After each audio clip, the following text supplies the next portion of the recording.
It's your Nick Urkel from Keystone and more back in with another video. And today I thought I would just go over some NHL playoff predictions, preview. That's what I was going to do. But then, Milan, he texts me. He's like, I might be available for a vid today. So I'm not going to be doing that. What I instead am going to go over is a quick little history of the Flyers, Penguins. This is my thumb protector, by the way. A history of the Penguins Flyers Penguins rivalry. For those of you that don't know much about it, I understand we may have some viewers that are not from the Keystone State, and I want to give you guys a quick little guideline on what this rivalry has been about, for how long it's been, who has the upper hand, stuff like that. So, as you can see in the background, I have my Flyers orange paint. But, so, the rivalry started in 1967, because these two teams both entered the league in 1967. They both had their 50th anniversary last year. And, the big thing that I always talk to Penguins fans about when they're like, oh yeah, we're so dominant, is that if you look at the first 20 years of the rivalry, the Flyers are very dominant. And people don't talk about that part of the rivalry because it was boring. It wasn't a rivalry at that time because the Flyers didn't lose. They won every single game. And they did. I mean, it was a boring series to watch. If you were alive in 1967, you would not have watched Flyers Penguins. You would have watched Flyers Rangers, Flyers Bruins, Bruins Rangers, Bruins Canadiens, Rangers Blackhawks, Rangers Red Wings, Bruins Red Wings, Flyers Red Wings, Flyers Blackhawks. You would watch the original 6 teams and the Flyers because those were the teams that were good. And St. Louis was okay. I mean, St. Louis wasn't really on TV. But you would watch the original 6 teams. You would watch the Flyers and, again, maybe the Blues. You wouldn't watch the Penguins. You wouldn't watch the Kings. And then some of the other good teams from today didn't exist yet. Nashville? Nope, they didn't exist. San Jose, Anaheim, actually LA did exist. They weren't great, though.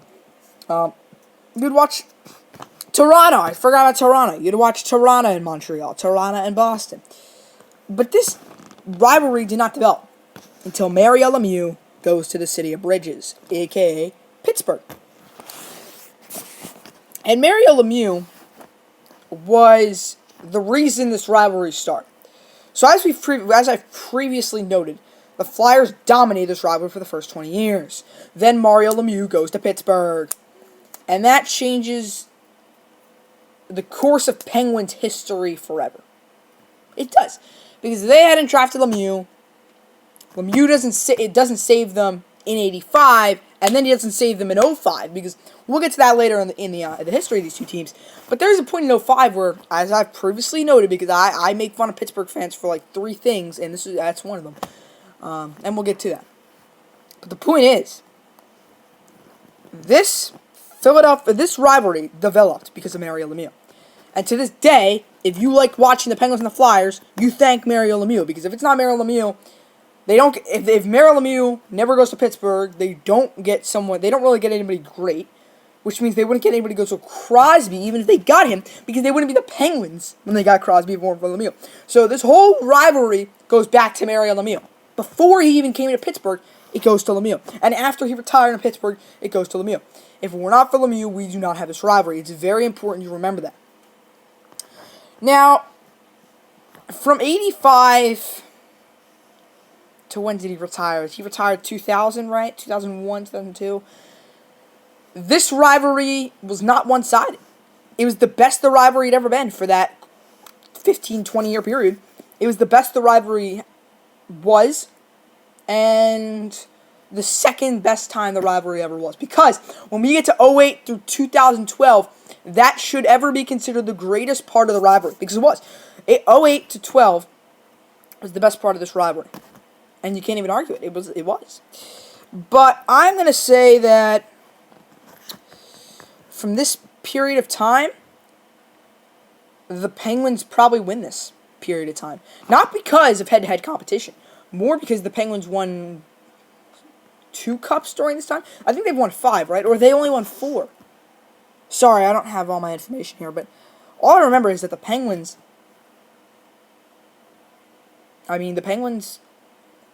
dominated. They didn't dominate the Flyers. They dominated the league. And the Penguins even had a rivalry with the Islanders for this amount of time because when Lemieux comes in the league, the Islanders are starting to go like, boop, boop, because from 80 to 84, the Islanders were dominant.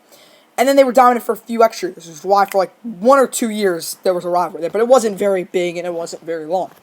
The Pittsburgh-Philadelphia rivalry has been going on since 85. Again, there was that short period of time from like 03 to 06 where there was no rivalry, but that's like 3 years. And the only reason there wasn't a rivalry is because both teams were terrible.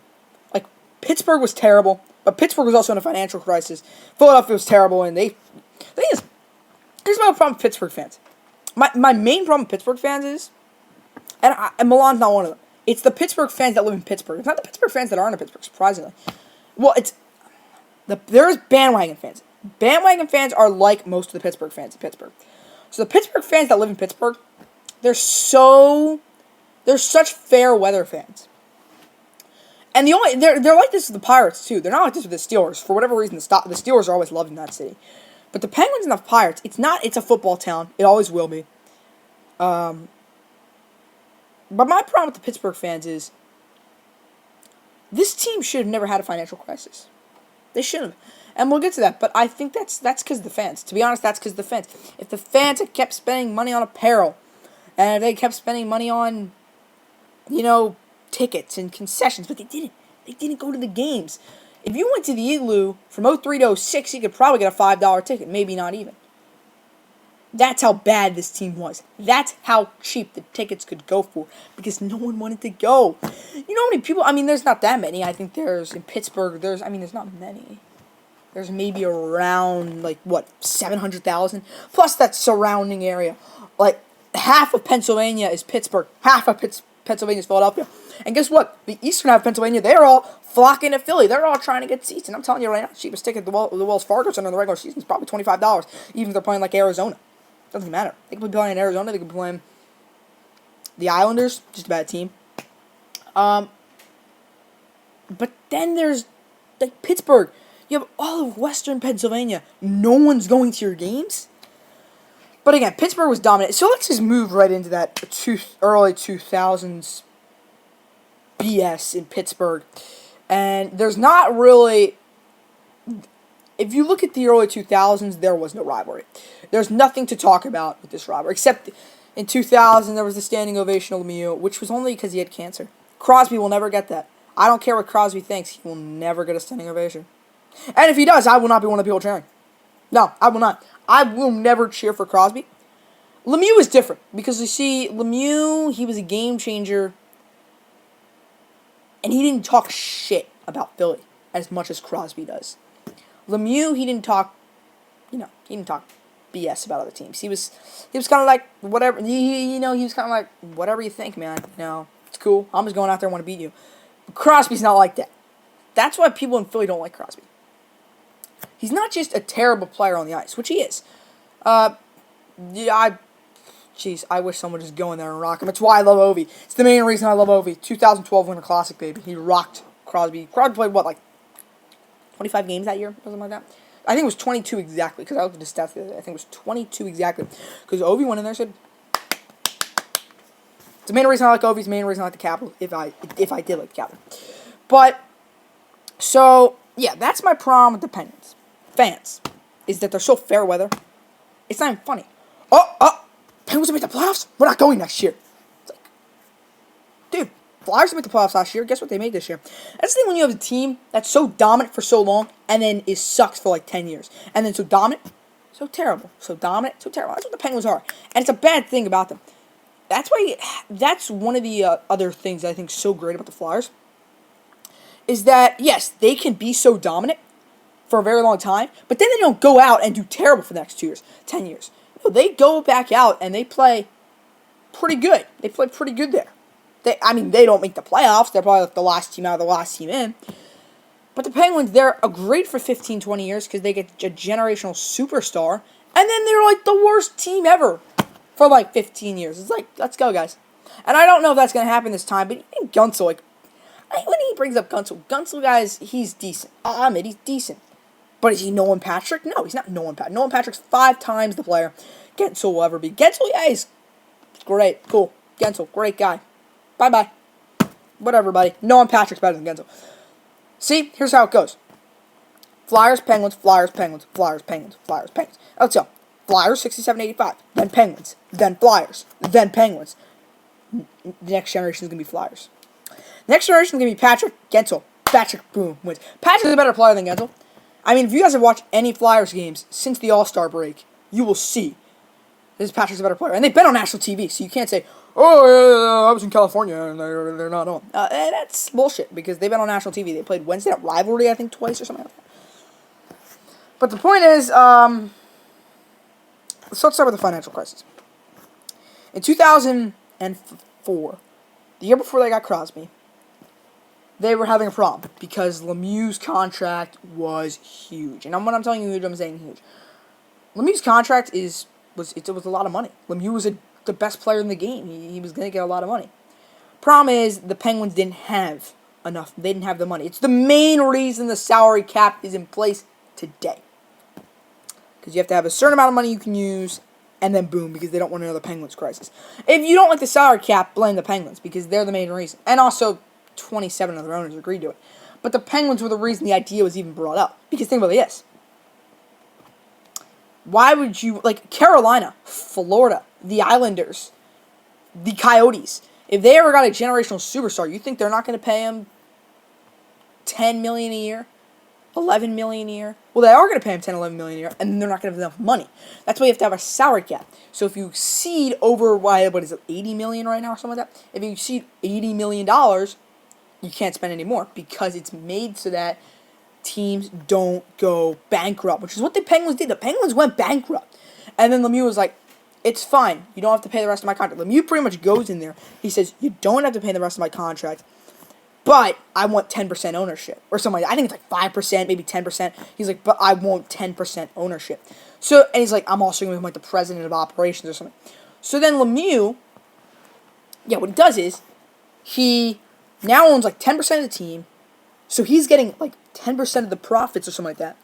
I think he's 10% owner, but then he gets like half the profit. It's ridiculous, but it makes sense because think of it: if you're gonna pay, if you're gonna say $11 million a year, and that's like you don't have the money for it, he should come in. He deserves that 10% ownership, which is why I don't mind him doing that. So then he goes in. He says because that right before they got Crosby, literally like the year before. There's all these rumors. Everybody's saying it. The Penguins are moving to Kansas City. The Penguins are moving to Seattle. The Penguins are moving to Houston. The Penguins are moving to Vegas because they didn't have a team yet. The Penguins are moving to Milwaukee. All these rumors. The Penguins are moving there. This, woo, what, where, what. You know, all these places. The Penguins are moving there. And then Lemieux comes in and is like, nope, we're not moving anywhere. They're not paying the rest of my contract. Lemieux was the reason they could have moved, but then it was like he was like, nope. You're not moving, buddy. You're staying here in Pittsburgh. And then Crosby comes in, which obviously I believe is rigged. Who was the worst team in the league? I think it was... They were the worst team by, like, 1 point. And the main reason, again, was because... Also, back-to-back superstars. That's the problem. It's not because they had the least amount of points. It's because the back-to-back superstars. Bullshit. Whatever. And they also got Geno Malkin. Yeah, I'll just get over that. They get 3 generational superstars in the span of, what? 15 years, 2 in the span of 2 years. Because the lockout year was the year they're moving. And then Lemieux comes out, we're not moving. And that's where the new wave of the rivalry starts. There's a wave of rivalry like every 5 years. And we're actually starting a new wave. Like this year's the start of a new wave. It's the Guentzel-Patrick wave. Crosby had his wave. Crosby, Giroux, they had their wave. Crosby, Giroux, Richards, they all had their wave. Now that generation's got to move out. We got a new generation coming in. And that generation's the Guentzel and Patrick. So, I'm just going to tell you right now to leave this video and go watch highlights from the 2012 Eastern Conference. We're not going to go. We're going to go back. We're going to go back to the 08 and 09 series because they're good. But just go watch some highlights of that 2012 Eastern Conference quarterfinals. I'll wait.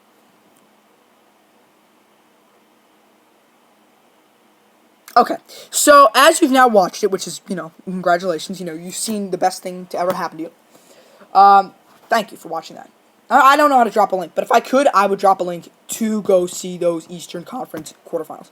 And that's back when we had the smart playoff system, not the dumb one that we have today, where Nashville and Winnipeg can be in the second round of the playoffs, even though they're the two best teams in the conference.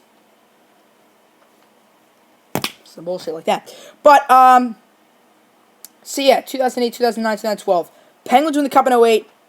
They beat the Flyers in the second round. 09. No, 08's when they won the East. 09 is when they won the Cup. They beat the Flyers in the Eastern Conference Finals. 2012, Flyers win in 6 games in the first round of the playoffs. 12 was when, I forget what 12 was. The Flyers didn't get much further. I think they beat the Penguins in 6 and then just fell. And in 10, the Flyers obviously lost to the Blackhawks in 6 games in the finals. They didn't meet up with the Penguins that year, though. And now this year we're going to see another hopefully great playoff series. That I think a lot of people are saying could go either way. With Pittsburgh's terrible defense, but the Flyers' terrible goaltending and management. We'll see where that one goes, but I'm very excited to see that. And, stay tuned. We got, 2 months of playoff hockey and 6 weeks of playoff hockey we're about to watch here. Just get excited for it because it's the best time of the year. One of the best times of the year. Behind like baseball season, opening day, and the Super Bowl and March Madness. But this is one of the greatest days. Or one of the greatest, collection of weeks. So yeah, I will see you all tonight because we have an announcement that is pretty big. It's kind of funny. You'll see what it is. And we will see you all next time.